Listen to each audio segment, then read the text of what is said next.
નમસ્કાર. આકાશવાણી સમાચાર કરણ મકવાણા વાંચે છે. સૌપ્રથમ મુખ્ય સમાચાર. પ્રધાનમંત્રી નરેન્દ્ર મોદી આજે જમ્મુમાં 32,000 કરોડથી વધુની વિકાસલક્ષી પરિયોજનાઓનું ઉદ્ઘાટન અને શિલાન્યાસ કરશે. એક રાષ્ટ્ર એક ચૂંટણી માટેની ઉચ્ચ સ્તરીય સમિતિની સમીક્ષા બેઠક ગઈકાલે નવી દિલ્હીમાં યોજાઈ ગઈ. કેન્દ્રએ ગઈકાલે લદ્દાખ પ્રતિનિધિમંડળ સાથે વિવિધ માંગણીઓ અંગે મંત્રણા કરી. ઇન્ડસ એક્સ સમિટનો આજથી નવી દિલ્હી ખાતે પ્રારંભ થશે. અને પુરુષ હોકી પ્રો લીગમાં ભારતે સ્પેનને 8-7થી હરાવ્યું. સમાચાર વિસ્તારથી. પ્રધાનમંત્રી નરેન્દ્ર મોદી આજે જમ્મુમાં 32,000 કરોડ રૂપિયાથી વધુની વિકાસલક્ષી પરિયોજનાઓનું ઉદ્ઘાટન અને શિલાન્યાસ કરશે.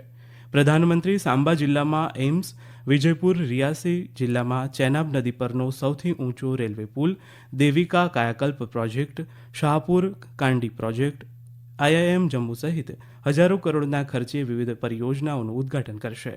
આ ઉપરાંત આ પરિયોજનાઓમાં 9 ઔદ્યોગિક વસાહતો, 42 પુલ અને વિસ્થાપિત કાશ્મીરી પંડિતો માટેના 2816 આવાસોનો સમાવેશ થાય છે.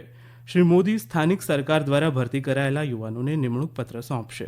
શ્રી મોદી જમ્મુ કાશ્મીરમાં સંસદીય ચૂંટણી માટે ભાજપના અભિયાનની શરૂઆતનો સંકેત આપતી વિશાળ રેલીને સંબોધિત કરશે, જેમાં 1 લાખ લોકો ભાગ લે તેવી શક્યતા છે. અમારા સંવાદદાતા જણાવે છે કે પ્રધાનમંત્રીની મુલાકાતને લઈને લોકોમાં વિશેષ ઉત્સાહ છે. જમ્મુના MS સ્ટેડિયમ ખાતે શ્રી મોદીની રેલીના સુચારુ સંચાલન માટે કડક સુરક્ષા વ્યવસ્થા ગોઠવવામાં આવી છે અને સુરક્ષા દળો હાઈ એલર્ટ પર છે. પ્રધાનમંત્રી નરેન્દ્ર મોદી રામબન જિલ્લાના સંગલદાનથી બારામુલ્લા સુધીની ટ્રેનને વર્ચ્યુઅલ રીતે લીલી ઝંડી બતાવશે, જેનાથી ખારી અને સંગલદાન સહિતના વિસ્તારોના લોકોને સીધો ફાયદો થશે. આગળના તબક્કામાં કાશ્મીરને રેલવે દ્વારા દેશના બાકીના ભાગો સાથે સંપૂર્ણપણે જોડવામાં આવશે. પ્રધાનમંત્રી નરેન્દ્ર મોદીએ ગઈકાલે ઉત્તર પ્રદેશના લખનૌમાં 10 લાખ કરોડ રૂપિયાથી વધુની કિંમતની 14,000થી વધુ પરિયોજનાઓનો શુભારંભ કરાવ્યો. શ્રી મોદીએ ઉત્તર પ્રદેશ વૈશ્વિક રોકાણકાર શિખર સંમેલનના 4થા સમારોહનું ઉદ્ઘાટન પણ કર્યું.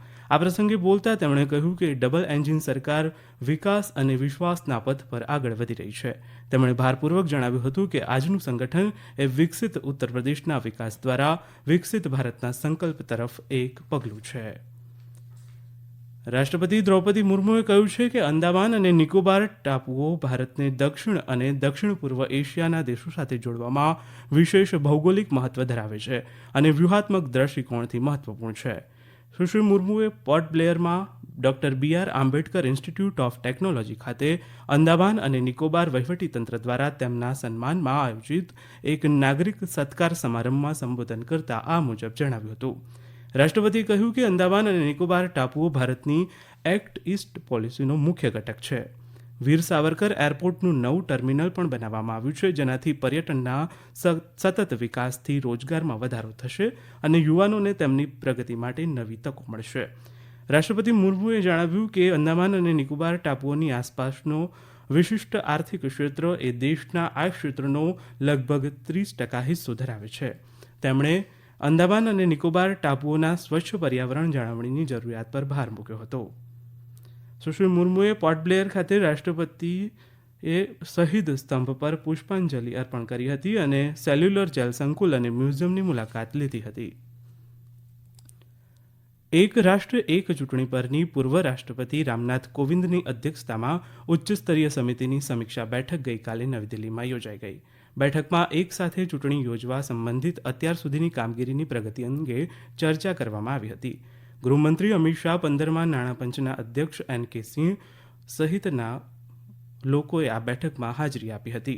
શ્રી કોવિંદે ભૂતપૂર્વ મુખ્ય ન્યાયમૂર્તિ SA બોબડે, ન્યાયમૂર્તિ દીપક મિશ્રા અને દિલ્હી વડી અદાલતના ભૂતપૂર્વ મુખ્ય ન્યાયાધીશ DN પટેલ સાથે એક સાથે ચૂંટણી યોજવા અંગે પરામર્શ કર્યો હતો.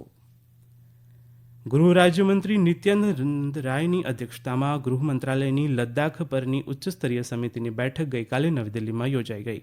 આ બેઠકમાં લદ્દાખના એક પ્રતિનિધિમંડળે હાજરી આપી હતી.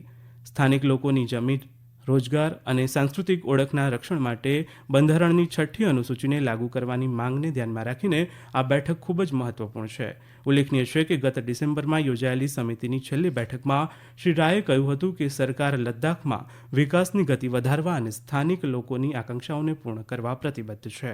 તેમણે કહ્યું કે વર્ષ 2019માં લદ્દાખ કેન્દ્રશાસિત પ્રદેશ બન્યા પછી આ ક્ષેત્રમાં નોંધપાત્ર પ્રગતિ થઈ છે.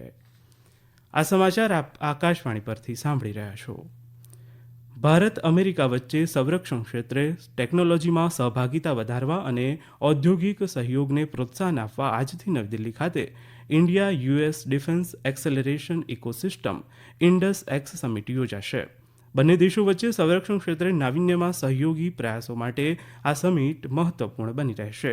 આ સમિટ બંને દેશોના આ ક્ષેત્રના હિસ્સેદારો, સંશોધન સંસ્થાઓ, રોકાણકારો, સ્ટાર્ટઅપ, ટેકનોલોજી ઇન્ક્યુબેટર્સ, ઉદ્યોગ સંગઠનોને સાથે લાવવા એક મંચ પૂરું પાડશે.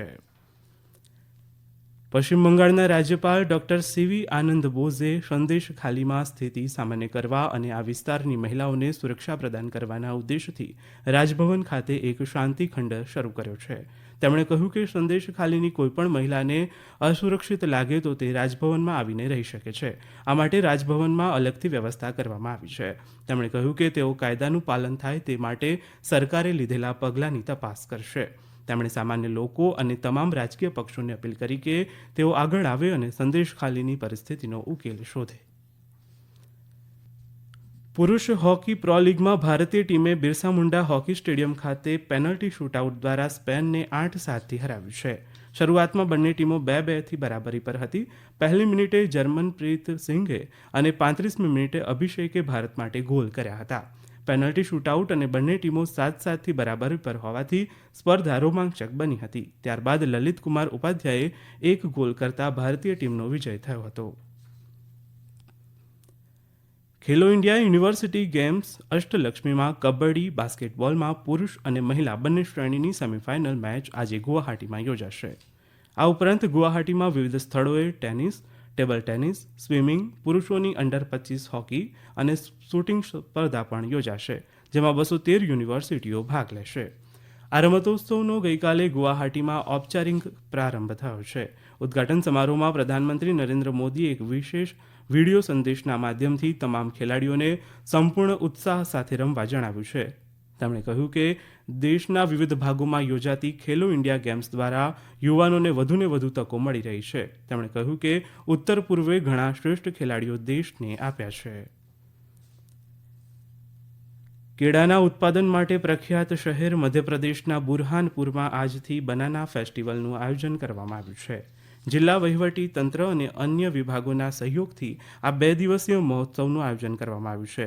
આ ફેસ્ટિવલનું આયોજન one district one product programme હેઠળ કરવામાં આવી રહ્યું છે. ઉલ્લેખનીય છે કે બુરહાનપુરમાં 23,650 હેક્ટર જમીન પર કેળાની ખેતી થાય છે. કોલસા મંત્રાલયને કોમર્શિયલ કોલસા ખાણની હરાજીના 9મા તબક્કામાં કુલ 40 બીડ ઓફલાઈન સ્વરૂપમાં પ્રાપ્ત થઈ છે. કોલસાની 32 ખાણો માટે ગત વર્ષે 20મી ડિસેમ્બરના રોજ મંત્રાલય દ્વારા હરાજીનો 9મો તબક્કો શરૂ કરવામાં આવ્યો હતો. બીડ રજૂ કરવાની ગઈકાલે છેલ્લી તારીખ હતી. ઓફલાઈન બીડ સાથે હરાજીની પ્રક્રિયાના ભાગરૂપે મળેલી ઓનલાઈન બીડ આજે બોલી લગાવનારાઓની હાજરીમાં ખોલવામાં આવશે. અંતમાં મુખ્ય સમાચાર ફરી એકવાર. પ્રધાનમંત્રી નરેન્દ્ર મોદી આજે જમ્મુમાં 32,000 કરોડ રૂપિયાથી વધુની વિકાસલક્ષી પરિયોજનાઓનું ઉદ્ઘાટન અને શિલાન્યાસ કરશે. એક રાષ્ટ્ર એક ચૂંટણી માટેની ઉચ્ચસ્તરીય સમિતિની સમીક્ષા બેઠક ગઈકાલે નવી દિલ્હીમાં યોજાઈ ગઈ. કેન્દ્ર સરકારે ગઈકાલે લદ્દાખના પ્રતિનિધિમંડળ સાથે વિવિધ માંગણીઓ અંગે મંત્રણા કરી. INDUS-X સમિટનો આજથી નવી દિલ્હી ખાતે પ્રારંભ થયો. અને પુરુષ હોકી પ્રો લીગમાં ભારતે સ્પેનને 8-7થી હરાવ્યું. આકાશવાણી પરથી સમાચાર પૂરા થયા.